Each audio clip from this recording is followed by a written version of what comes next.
चश्मे पहन लो तो आपको आगरा में metro, international airport, high court bank, barrage सब दिखेगा, लेकिन चश्मा उतारती जनता की जो नजर है उससे आपको कुछ नहीं दिखेगा। ऐसा कौन सा देश का युवा हर तरीके से, देश का एक ऐसा प्रधानमंत्री है जो बेरोजगार दिवस के रूप में मनाया जाता है इसका जन्मदिन। सर, जब 2014 में नरेंद्र मोदी की सरकार बनी थी तो उन्होंने देश के युवाओं से वादा किया था कि वो हर साल 2 करोड़ रोजगार देंगे, लेकिन रोजगार के नाम पे उन्होंने पकौड़े तलने और नाले की गैस से चाय बनाने की बात कही थी। वो इस वाली भर्ती में ओवरेज हो चुके हैं, लेकिन अगर उन्हें भर्ती निकालनी थी तो उन सभी लोग जो 2016 के बाद के एप्लीकेबल थे उन्हें मौका देना चाहिए था, उन्हें मौका नहीं दिया गया।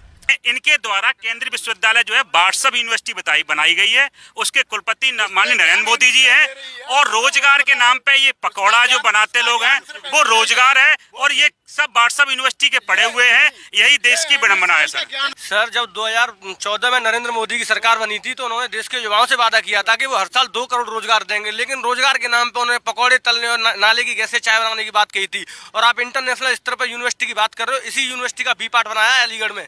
जब ये यूनिवर्सिटी केंद्रीय विश्वविद्यालय नहीं बन सका, लेकिन इसी के हमारे खंडारी कैंपस में रहते हैं एचआरडी मिनिस्टर रहे थे रामशंकर कठेरिया, हमने रोज उनसे मांग की थी कि केंद्रीय विश्वविद्यालय बनाओ। ये केंद्रीय विश्वविद्यालय नहीं बन सका तो ये अंतर्राष्ट्रीय स्तर के विश्वविद्यालय का बना देंगे। जियो यूनिवर्सिटी की जमीन नहीं है, पता नहीं है, कुछ नहीं है, उसे यूनिवर्सिटी एनिमेंस का अवार्ड दे दिया। और विश्वविद्यालय, अंतर्राष्ट्रीय विश्वविद्यालय कहाँ से बना देंगे? कहाँ इनके ना तो कोई मेडिकल कॉलेज दिखता, ना कोई हॉस्पिटल दिखता, कोई व्यवस्था नहीं है। सरकारी विश्वविद्यालय चल रहा है, किसान धरने पे बैठा हुआ, युवा धरने पे बैठा। आप किसान तक मत जाओ, अभी यही रहो यूनिवर्सिटी में। ऐसा कौन सा देश का युवा हर तरीके से, देश का एक ऐसा प्रधानमंत्री है जो बेरोजगार दिवस के रूप में मनाया जाता है इसका जन्मदिन। लोग रोज पकौड़े तल रहे हैं, आंदोलन कर रहे हैं, 65,000 शिक्षक धरना दे रहे हैं, उन पर लाठियां चलाई जा रही है। यूनिवर्सिटी और कॉलेजों में लोग अपनी हक की मांग उठाते हैं, उन पर लाठी चाहे मुकदमा कर दिया जाता है। अभी 10 दिन पहले हम लोगों पर मुकदमा कर दिया गया है बच्चों को परीक्षा फॉर्म नहीं बनने दिए जाने से। ये सरकार तानाशाह पे चल रही है, कहीं भी छात्रों की बात नहीं करती, नौजवानों की बात नहीं करती, किसानों की बात नहीं करती है, कोई नौकरी नहीं देती। 14 करोड़ रोजगार कहाँ है? 7 साल हो गए नरेंद्र मोदी जी को, योगी जी के वादे कहाँ हैं? केवल जाति के नाम पे, धर्म के नाम पे वोट बटोरने का काम करते हैं जी। कांग्रेस की सरकार की ये बात कर रहे हैं। आईआईटी की फीस में इन भाइयों से पूछना चाहूंगा कितनी होती थी?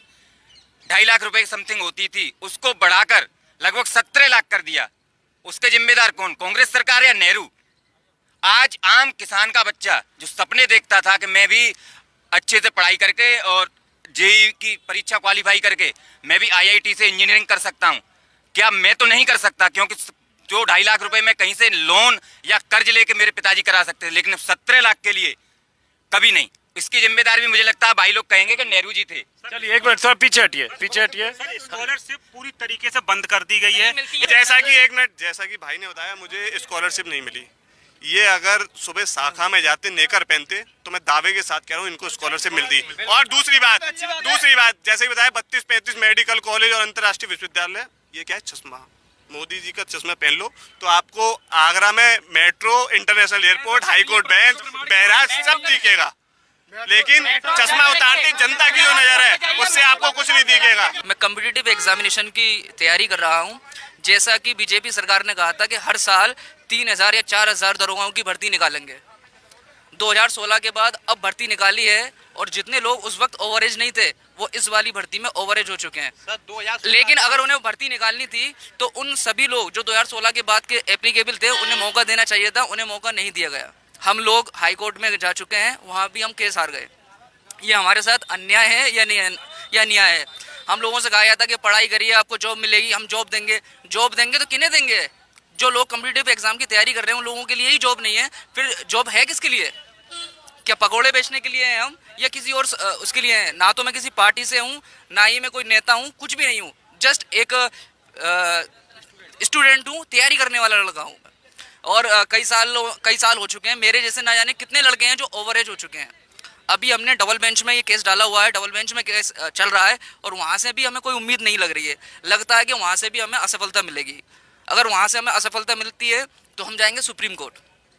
और सारे मीडियाज़ वगैरह जितने भी कवरअप करते हैं, सिर्फ और सिर्फ एक 3 मुद्दे चल रहे हैं पूरे इंडिया में। एक हिंदू मुस्लिम का एक पूरे दिन में एक मुद्दा आएगा, एक पकड़ लीजिए पाकिस्तान का, और एक तीसरा अभी जो हाल फिलहाल चल रहा है तालिबान का। जो कि तीनों मुद्दे मतलब उनसे कोई बेअर्थ है, उनसे मतलब ही नहीं है। कोई भी आज रोजगार के बारे में बात नहीं करना चाहता है। रेलवे आरआरबी एनटीपीसी का एग्जाम हो चुका है काफ़ी समय पहले, उसका रिजल्ट अभी तक नहीं है, अवेटेड है। किस लिए? सब कुछ जब ऑनलाइन है तो एग्जामिनेशन की कॉपियाँ चेक करने के लिए कितना वक्त लगता है? आरआरबी और आरआरसी डी ग्रुप वालों के लिए, हालांकि मैं तो उनमें नहीं हूं, लेकिन तमाम ऐसे लोग हैं जो यूट्यूब पे आप सर्च करके देखेंगे तो आपको बहुत अच्छी तरीके से मिलेंगे। ये रोजगार मिल रहा है।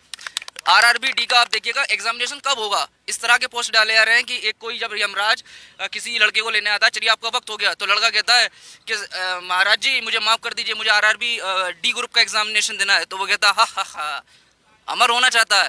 What is the mean?